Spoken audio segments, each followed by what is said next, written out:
Today's passage comes from John chapter 9, where Jesus is about to heal a man who was blind at birth. Listen to this in John 9 verse 4. I must work the works of him who sent me while it is day. The night is coming when no one can work. You know, the other day I was in the backyard pulling up some overgrown bushes that I had promised myself I would get to months ago. And when I say these bushes were overgrown, I mean way overgrown, because these things are now about 15 feet high.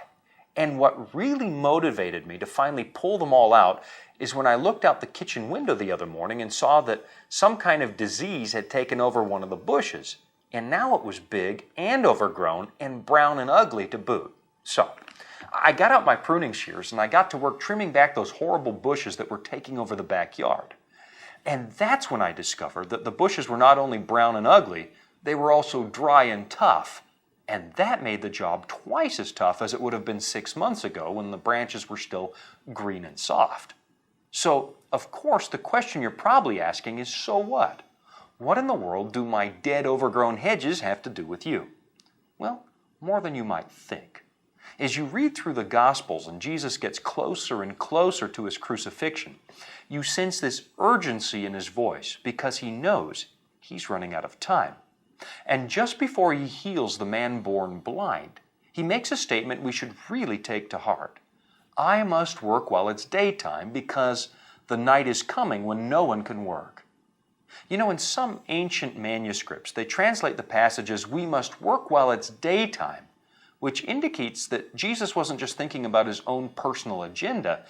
He was already thinking about the work he was going to commission his newly founded church to do once he went back to heaven. And that's where you and I come in. If you read your Bible carefully, you'll discover that God has given you something to do. You're not supposed to be some sort of a holy museum piece, holding down a church pew until Jesus comes.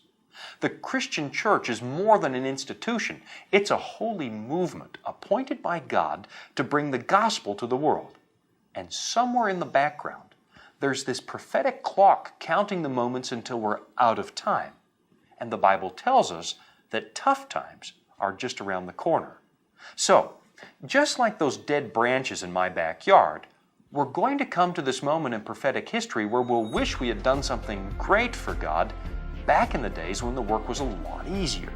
And the commission for you from the Bible today is really simple. Do something now. If you already know what you'd like to do for God, don't waste another second. Do it while the branches are green. Do it while you know that people are open. And I think you'll find that working for God in the daylight is really a better way to live.